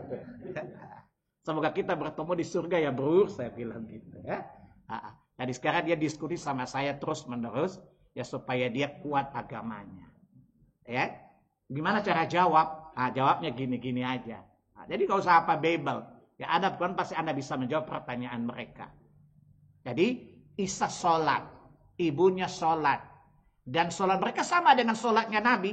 Kalau ditanya kenapa? Ketika Nabi Mi'raj yang memimpin sholat siapa? Nabi kan? Kalau gerakan mereka beda kan gak mungkin Nabi sholat berjamaah kan? Jelas? Yang memimpin jadi imam sholat jamaah para Nabi ketika Mi'raj siapa? Menunjukkan gerakan sholatnya sama bukan? Perbedaannya apa? Pada penggunaan bahasanya. Ya, pertama coba lihat di surah 14. Ayat yang keempat. Kami tidak mengutus seorang rasul melainkan dengan bahasa kaumnya. Tentu nabi-nabi bahasa tidak sama dengan kita. Penggunaan bahasa ibadah tentu bahasa mereka. Yang kedua bacaannya pasti bukan Quran kan? Dan tidak mungkin baca Al-Fatihah kan? Karena Imam Bukhari menerangkan, ya Nabi menjelaskan dua yang tidak pernah Allah turunkan kepada Nabi manapun sebelumnya. Pertama dua ayat terakhir Al-Baqarah dan kedua Al-Fatihah. Menunjukkan bahwa Al-Fatihah bukan syariat Nabi terdahulu ya. Dan itu bukan bacaan sholat mereka. Jelas? Itu perbedaannya. Akan tetapi gerakannya sama. Sebagaimana Imam Ad-Darqutni mengatakan, membawakan dari apa? Tidak ada satu Nabi pun kecuali perintahkan dua hal. Pertama apa? Meletakkan tangan kanan dan kiri lalu letakkan di dada ketika sholat. Berarti sama nggak gerakannya? Yang kedua apa? Mempercepat buka puasa dan memperlambat sahur. Berarti sama nggak syariat kita? Jelas? Berarti rukun 1, 2, dan 3 sama nggak? Berarti sholat itu merupakan apa? Syariat seluruh para nabi. Tidak ada satu nabi pun kecuali Allah syariatkan sholat untuknya. Puasa tentu sama. Kama kutiba alal ladzina min qablikum. Yang dimaksudkan alladzina min qablikum tentu Nabi dan umat mereka kan. Dan sisa siap tahun dahulu apa? Puasa Asyura, puasanya Musa bukan? Puasa Daud, masih baca dari kita bukan? Itu menunjukkan syariat kita sama. Jadi rukun Islam kita itu pokok syariat seluruh para nabi loh. Bedanya Ramadan kita dengan Ramadan dahulu apa? Orang dulu kalau Ramadannya musim panas, dia tunda musim winter dulu. Tapi dia tambah 10 hari jadi dam. Kalau Allah katakan pada kita tidak boleh rubah-rubah. Pokoknya Ramadan mau musim panas mau winter tetap puasa. Tapi kalau tidak kuat boleh ganti di hari yang lain. Ya, itulah ketegasan syariat kita dan itulah syariat rukun Islam itu syariat seluruh para nabi. Hanya perbedaan pada sistem pelaksanaan tapi sama saja syariat itu. Menunjukkan apa? Salat itu kedudukan paling tinggi dalam syariat bukan? Karena tidak ada satu nabi dan umat pun melainkan Allah syariatkan untuk mereka salat itu. Makanya tanya sama dia, Isa salat apa nyanyi-nyanyi? Coba tanya, jenis suaranya sopran, tenor atau bass? Saya tanya. Karena kami orang Ambon biasa hafal not lagu. Dulu ketika saya SD dikasih not saya bisa nyanyi loh. Tapi saya nggak berminat jadi penyanyi, makanya suara saya emang jelek sih. Ya. Dulu kalau saya belajar nyanyi mungkin jadi artis, nggak jadi ustadz loh. Mungkin ibu fansnya saya sebagai penyanyi, bukan sebagai ustadz. Tampang juga lumayan bagus, nggak jelek-jelek amat, bukan? Jelas? Jadi itu kedudukan sholat, bukan? Jadi sholat bukan sesuatu yang main-main loh. Dia merupakan usuluddin, pondasi agama. Yang namanya pondasi kalau roboh gimana? Bangunan di atasnya pun akan hancur. Sampai di sini jelas gak Bu? Bagian pertama kedudukan sholat dalam syariat. Maka dikatakan tiang agama. Artinya dia merupakan penopang utama dari agama. Ketika tidak laksanakan satu tiang, robohlah semua. Sampai di sini jelas? Jelas gak Bu? Kalau ditanya bisa jawab nggak? Kalau ditanya bisa jawab nggak Bu? Insya Allah jawaban Ibu meyakinkan, tapi saya nggak yakin. Bapak-bapak jelas nggak? Kalau ditanya bisa jawab? Jawabannya meragukan juga. Baik, hari ini kita masuk bagian pertama, kedudukan sholat dalam syariat. Jadi sekali lagi, para nabi itu satu agama. Dan rukun Islam, rukun iman kita merupakan usuluddin, pokok-pokok syariat seluruh para nabi. Tidak ada satu nabi pun kecuali, kalau ibu ditanya, emang sholatnya 5 waktu? Jawabnya iya. Hadis Muslim, kisah para nabi. Hadis tentang Nabi Yahya, putranya Zakaria. Apa yang diwasiatkan kepada Bani Israel? Agar menjaga sholat 5 waktu. Berarti sholatnya dari dulu berapa? Sudah 5 waktu. Sebenarnya riwayat Muslim dari Nabi Allah Yahya alaihi wassalatu wassalam. Putra Nabi Allah Zakaria alaihi salatu wassalam. Jelas Bu? Jadi kalau anak-anak nanya, Mah katanya agama Nabi sama, jelaskan seperti tadi. Ya, jadi tidak ada Nabi yang pakai gitar nyanyi-nyanyi, enggak. Ya, saya punya teman tadi yang tadi suka protes saya. Dia ikut ceramah saya. Dia tanya gini, Islam kok ribet amat ya? Masuk masjid aja pakai kaki kanan, keluar kaki kiri. Rumah apa enggak ribet? Saya tanya, you tahu babi enggak? Tahu. Babi masuk kandang pakai aturan enggak? Enggak. Oleh karena Tuhan kami menyuruh kami pakai beda supaya beda sama babi. Oke? Apa kata dia itu sanut tapi sakit, tahu enggak? Jelas ya? Jadi bayangkan kalau masuk tempat ibadah tidak pakai aturan, kira you sama babi masuk keluar kandang sama enggak? Tidak ada bedanya. Saya enggak bilang you babi tapi mirip perilakunya. Dia bilang ada sama, kan jawab pertanyaan di situ. Ya, ditanya mandi junub juga ribet kan? Saya tanya babi melakukan hubungan seks enggak? Kena babi lagi Ustaz. Ini saya tanya babi melakukan hubungan seks enggak? Iya. Habis itu mandi enggak? Oleh Tuhan kami wajibkan mandi agar tidak sama dengan babi dan anjing. Salah satu dari syariat kami adalah agar kami tidak sama dengan binatang. Jadi saya mirip binatang, mikir sendiri saya bilang. Kan saya nggak bilang di situ binatang. Saya bilang Allah membuat syariat kami agar kami tidak sama dengan binatang. Binatang aja kali nggak usah anjing, sakit tahu kedengarannya. Atau monyet saya bilang, monyet saya bilang. Monyet aja Ustaz, nggak usah monyet gitu lah. Jadi yuk kalau berdiri sama monyet mirip, bukan sama-sama Gabani Junub. Jelas ya? Jadi itulah syariat kami, dengannya kami dibedakan dengan binatang. Jelas Bu? Jawabnya simpel saja, gak usah ribet urusannya. Jadi pakai jeb kiri saja dia pingsan. Baik, ada pertanyaan gak?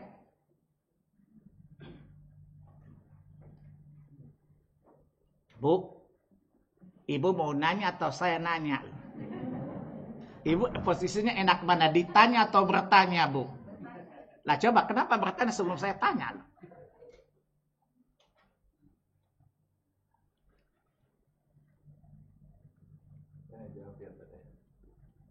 Ada yang mau bertanya atau kalau ibu-ibu belum nanya, nanti orang yang di Zoom nanya aja deh. Di Zoom ada pertanyaan. Silakan.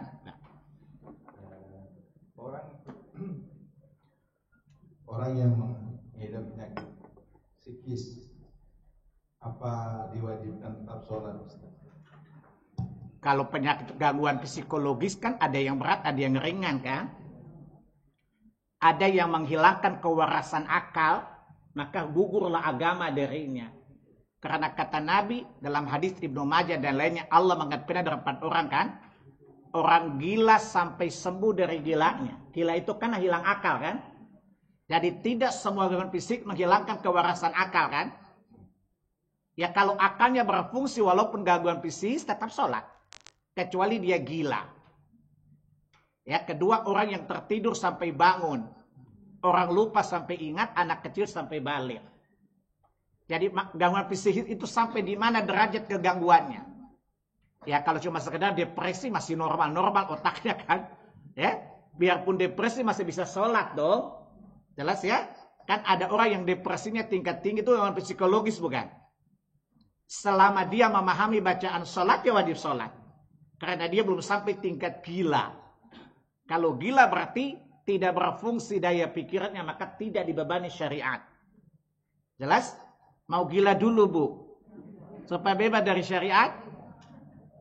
Semoga Allah jauhkan kita dari gila. Gila-gilaan boleh, gila beneran jangan.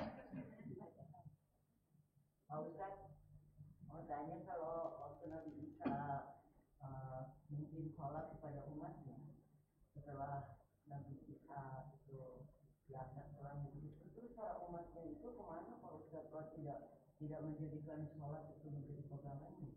Iya, Wong Isa juga sunat kan? Dia nggak sunat kan? Banyak syariat Isa nggak dijalanin kan? Isa sunat nggak? Dia nggak sunat kan? Begitu juga sholat. Karena setelah para nabi diangkat kan terjadi perubahan pada kitab kan? Lihat di surat 2 Al-Baqarah ayat 79 atau surat 3 ayat 78 kan? Begitu nabi itu wafat, mereka ganti kitab mereka sehingga tidak tertinggal jejaknya kecuali sedikit saja. Sehingga syariat nabi itu tidak tersisa. Iya. Maksudnya 99% terbuang semuanya. Kecuali tersisa sedikit saja. Seperti misalnya ada jamuan Paskah itu kan. Itu kan berkaitan dengan, makanya kalau saya pernah tanya sama teman saya orang Kristen. Kenapa hari raya tanggal Natalnya Isa? Sementara Isa menjadikan hari turunnya hidangan itu sebagai hari raya. Ya, surat 5 ayat 111 dan seterusnya. Yang menjadi kitab Barnabas dan kitab Lukas itu dirubah sama pendeta. Dulu bukan namanya kitab juga, bukan itu nama-nama itu kan nama mereka berikan sesudahnya. Ya, yang jelas apa Injil itu ditujukan kepada Isa. Cuman isinya sudah mengalami perubahan. Ya sebagaimana Allah kabarkan tadi di surat 2 Al-Baqarah 79 dan surat 3 ayat 78 tadi. Makanya tidak tersisa syariat Nabi Isa di mereka kan? Coba tanya saja, Isa khitan nggak? Nah, Allah bilang wakahlan, dia khitan. Di sana nggak ada syariat khitan kan? Nah. Saya punya teman dokter kandungan. Datanglah perempuan ingin biopsi, takut kena kanker serviks. Kata dokternya, suruh lakimu khitan. Makanya orang Islam dan Yahudi itu kemungkinan wanita kanker serviks karena laki-lakinya khitan. Salah satu sebab bahayanya servis kanker karena laki-laki tidak khitan. Nah, bukankah Yesus juga khitan? Mereka tidak khitan kan? Nah, makanya jangan cari yang tidak khitan-khitan. Bodohnya cari yang gak khitan-khitan itu. Ya, jadi itu contoh banyak syariat Isa yang tidak mereka lakukan, tidak mereka kerjakan.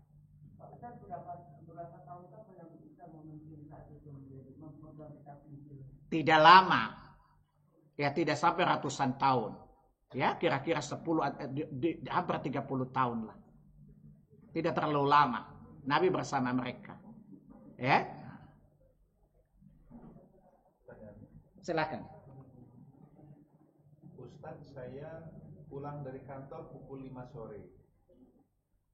Lalu naik kendaraan umum KRL kira-kira sampai rumah 2 jam. Ketemu Isya dong. Ketemu Isya. Bagaimana maghrib saya sebaiknya ya Ustadz? Orang muslim itu menyesuaikan diri dengan syariat. Jangan syariat disesuaikan dengan dia. Kalau udah tahu pulangnya jam 5. Kenapa nggak nunggu sampai maghrib aja baru berangkat biar malam kemalaman di jalan nggak masalah kan? Toh sama aja nyampainya jam 7 kan? Jadi ini namanya pengen masuk surga tapi Tuhan suruh ngerti dia gitu loh. Betul? Tuhan gue kondisinya gini, tolong maklumi gue dong gitu loh. Pertanyaan ini Tuhan ditunduki apa Tuhan tunduk sama kita sih? Ya, seharusnya orang muslim tuh nggak boleh nanya kayak gitu. Mestinya dia berusaha menyesuaikan diri supaya tidak mengabaikan kewajibannya. Apa kata Nabi? La yu'minu ahadukum hatta yakuna hawahu taba'a lima ji'tu bih. Tidak beriman salah seorang dari kalian sampai nafsunya tunduk kepada apa yang aku bawa. Biasakan untuk menyesuaikan jadwal ritme kita dengan sholat. Dulu sejak kecil, ibu saya tuh disiplin. Jadi dia menjadikan jadwal harian kata startingnya dari sholat subuh.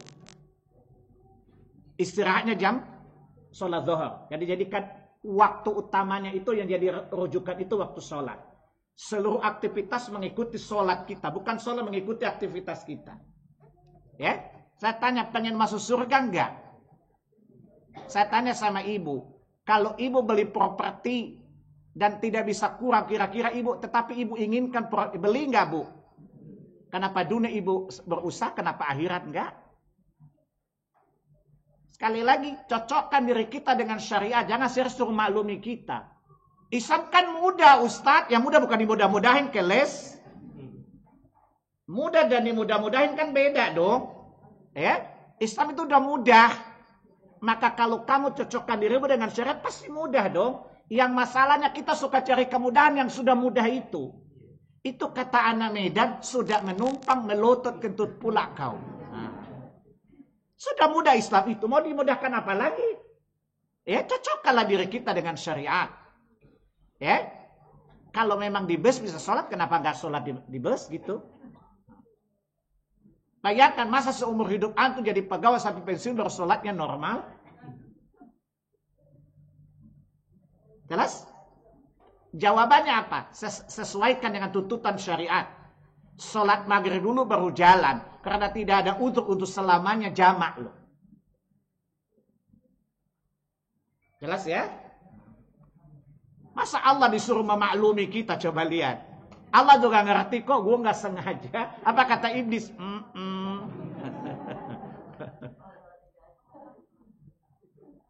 Andaikan iblis bisa bicara.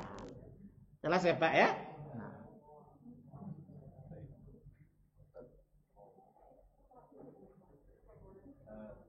Saya baru sadar ya, 2 minggu yang lalu. Di saat Jumat, kita kan diperintahkan untuk diam pada saat imam sudah naik mimbar sampai sholat.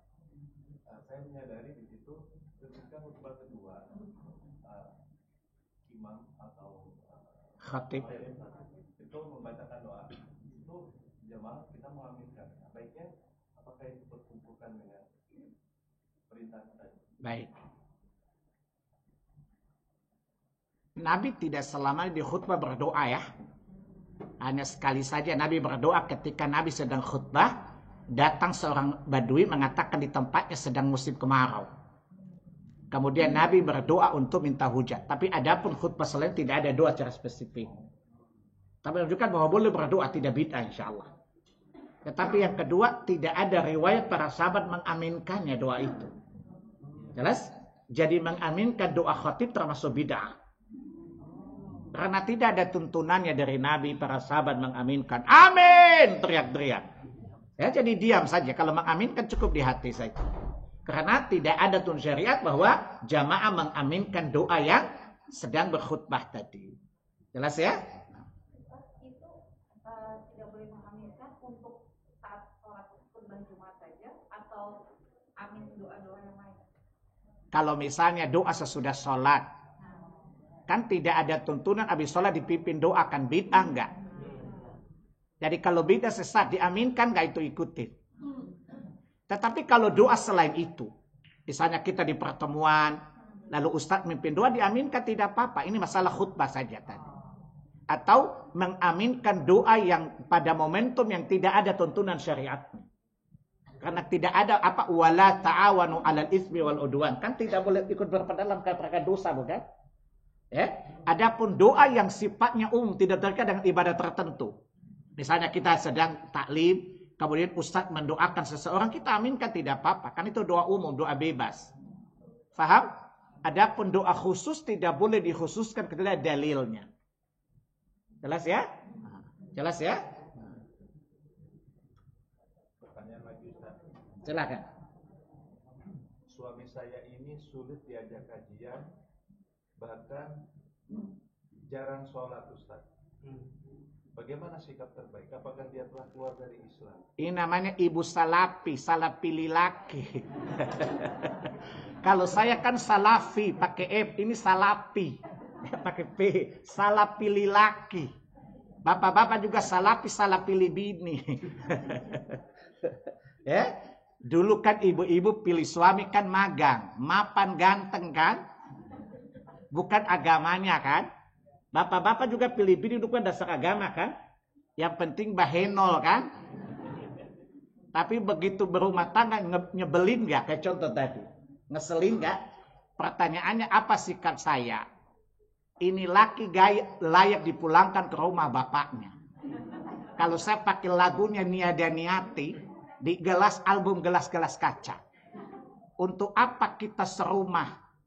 Ya, untuk apa kita serumah kalau kamar kita terpisah? Untuk apa kita sekamar kalau ranjang kita terpisah? Untuk apa kita seranjang kalau dua hati tak meninta? Saya tambahin, untuk apa meninta kalau agamanya beda? Pulangkan saja ke rumah bapakku. Kalau masih punya rumah bapak. Kalau enggak di panti jompo saja titipkan. Artinya laki semacam ini, pertama kalau bersabar lebih baik. Didoakan saja semoga Allah berhidayah. Kan kalau Allah kasih dia hidayah karena upayamu kan pahalanya besar. Lagian siapa suruh dulu pilih dia dulu. Itu resikonya kan. Salapi tadi, salah pilih laki tadi. Ya bapak-bapak salafi, salah pilih bini. Kalau saya salafi. Ya jelas. Maka pertama bersabar. Karena Allah katakan di Quran. Surah 25 Furqan ayat 20. وَجَعَلْنَا بَعْضُكُمْ لِبَعْضٍ فِتْنَةً تَصْبِرُونَ. Allah menjadikan kalian ujian bagi sebagian yang lain, maka bersabarlah. Ya, kan daripada sudah pilih capek-capek dilepaskan begitu saja kan, apalagi dia tajir lagi. Ya, tunggu dulu Bu satu-satu.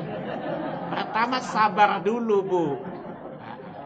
Berusaha memperbaikinya. Ibu-ibu ini mau kayak mie saja instan supaya langsung disantap. Anggap saja itu medan dakwah kita. Ya, kita berdakwah kepadanya, kita pelan-pelan berdoa dan berdakwah kepada Allah untuknya dan kita dakwahi dia. Ya, kita nggak tahu kapan hidayah itu datang kan? Nah, bersabar saja. Tapi kalau sudah 20 tahun nggak mau sholat saja, kata dia Daniati tadi. Ya buat apa kita saling meminta kalau dua akidah berbeda gitu loh. Ya, bilang ke dia, maaf mas, udah cukup sampai di sini. Dulu di awal-awal kan ibu semangat, kemesraan ini jangan lekas berlalu kan. Ada lagu di Kala Senja bukan? Ya, kemesraan ini jangan lekas berlalu, ingin ku kenang selalu kan. Dulu belum tahu tabiat lo. Kadang lu nggak mau bisa diperbaiki, maka terpaksa gue lepasin lo. Kenapa? Gue pengen partner surga yang baik. Lu kayaknya nggak cocok jadi partner gue di surga. Kan? Bapak saya tanya, ibu pengen masuk surga bersama laki atau sendirian? Ya mesti salih dong dua-duanya. Kan malaikat berdoa apa? Rabbi adkhilhum jannatal lati wa'adtahum man salaha min abaihim wa azwajihim wa dzurriyyatihim. Surat 40 ayat 8 kan? Ya Allah masukkan mereka surga-surga Aden yang kau janjikan kepada mereka bersama dengan bapak orang tua mereka yang saleh, pasangan mereka yang saleh dan anak-anak mereka yang saleh. Kalau dia tanya, nggak apa-apa dek, kita bertahan demi cinta kita di dunia kita mencinta, di akhirat kita berantem mas. Surat 43 ayat 67 sampai 72. Al-akhillau yawma idzin ba'dhum li ba'din illal muttaqin. Pada hari kiamat, orang yang di dunia Khalil itu lebih dekat daripada Habib. Habib itu cinta, Khalil lebih cinta lagi dekat. Keduanya bermusuhan di hari kiamat kecuali yang bertakwa. Bilang ke dia, mas, gue pengen cari partner ke surga mas. Gue pengen seperti Ibrahim dan Hajar. Gue nggak pengen Nabi Nuh dan istrinya. Apalagi istrinya Fir'aun dan Fir'aun. Ini kondisi kita kayak Asia dan Fir'aun. Gue nggak mau. Abu Jahal dan bininya. Ya, Abu Lahab dan bininya. Ibu mau apa rumah tangga kayak Ibrahim atau Nuh dan istri-istrinya. Kayak Ibrahim dan istrinya akan di surga bersama kan? Ya masa lakinya masuk surga, bininya masuk neraka, istrinya Nuh dan Lut. Ada laki-laki bilang gini, ini laki nggak sholat. Udah tenang aja, itu gue tanggung jawab sama tanggung jawab lo. Nama juga orang Ambon. Saya bilang, Nabi Nuh aja nggak bisa nolong bina pagi lo keribo otak keriting lo. Sepupu saya bilang galak amat loh. Itu Nabi Ibrahim laki-laki yang saling nggak bisa nolong bininya, apalagi lo yang modalkan keribu doang otak keriting. Jelas? Fakana tahta abdadi min ibadina salihain. Itu dua wanita di bawah pengawasan dua laki-laki yang saleh. Falam yughni anhum min syai'a. Tetapi laki-laki yang saleh tidak bisa memberi syafaat kepada istri yang brengsek tadi. Surat 66 ayat yang ke-9. Ayat yang ke-10. Nabi Nuh saja punya hak syafaat, tidak bisa menolong bininya yang enggak ibadah. Apalagi Anda cuma cucunya Aat Syufaat. Jadi pertimbangkan, kita mau ke surga atau kemana ini? Jelas? Menggenggam tanganmu melangkah menuju jannah bukan? Ya sama-sama bertakwa tadi surat 43 tadi suruh. Ayat 70 coba lihat. Udkhulu ya masuklah kamu bersama pasangan ke surga wa tuhbarun, kalian digembirakan hari ini. Bilang mas aku pengen elo sama gue itu nanti masuk surga kata Allah di surat 43 ayat 70 tadi. Ya? Kita dimasukkan ke surga barengan mas. Lalu punya modal tipis bagaimana bisa? Dan sholat itu amal pertama dihisab bukan? Dan perbedaan Islam dengan kafir apa sholat kan? Saya bilang ke sepupu saya, yang bedakan kamu sama orang kafir cuma sunat doang saya bilang. Hari-hari sama saja. Tidak ada perbedaan sama sekali. Kata sepupu saya, sadis amat lu kalau ngomong. Saya bilang, saya ketemu kamu penyakit kanker stadium 3 mesti di kemo. Gak bisa obat paten, gak mempan, mesti di kemo saya bilang. Jadi dipertimbangkan, dinasehati dulu, kasih jeda waktu. Mudah-mudahan dia sadar kesalahannya dan Allah berhidayah. Kalau enggak, ya tadi kata dia dan hati. Untuk apa kita seranjang kalau dua hati tak menyinta? Tambah lagi, untuk apa saling menyinta kalau akidah kita berbeda? Paham, Bu? Mas, cukup sampai di sini. Ya, nggak bisa kayak Demokrat, bersama kita bisa, nggak lagi.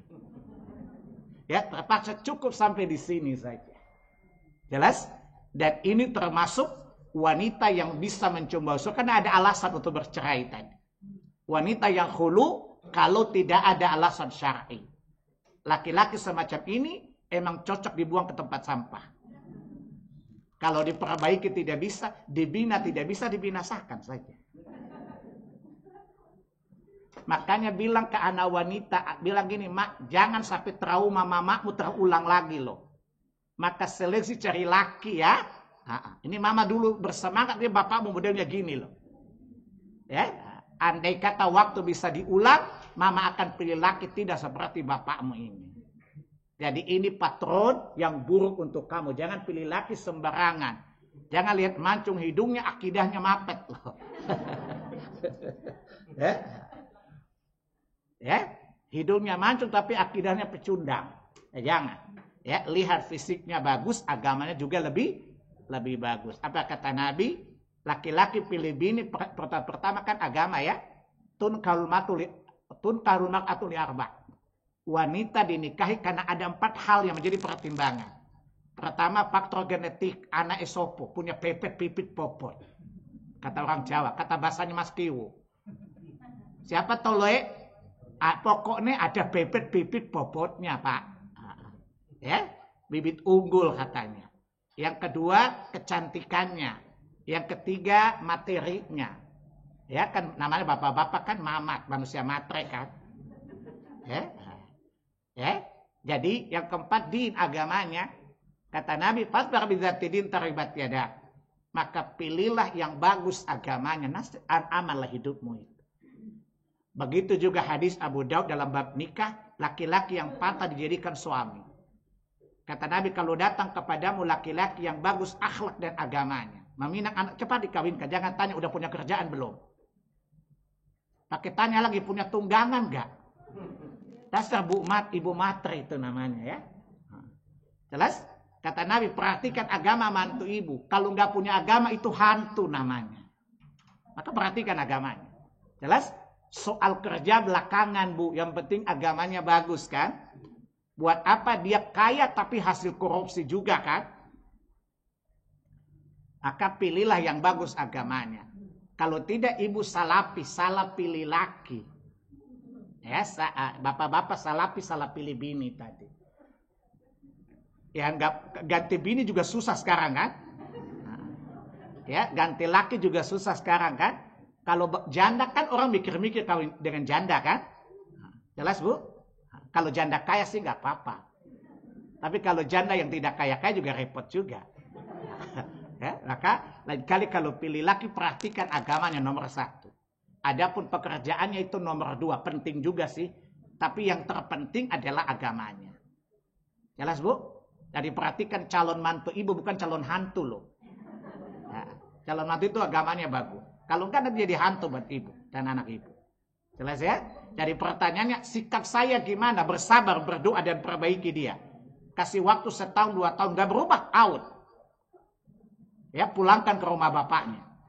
Kalau masih ada rumah bapaknya. Kalau enggak, titipkan ke panti jompo saja. Ya, panti wereda saja. Wallahu a'lam. Ya.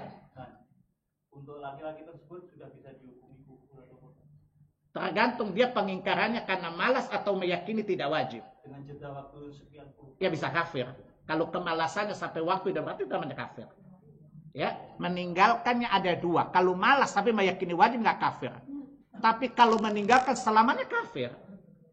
Ya, karena tidak melakukannya kan pengingkaran juga kan? Sadar. Wong sadar kok ya. Dia tahu wajib tapi nggak lakukan. Ya, itu namanya kurang ajar nggak itu? Jelas ya? Saya kira cukup ya.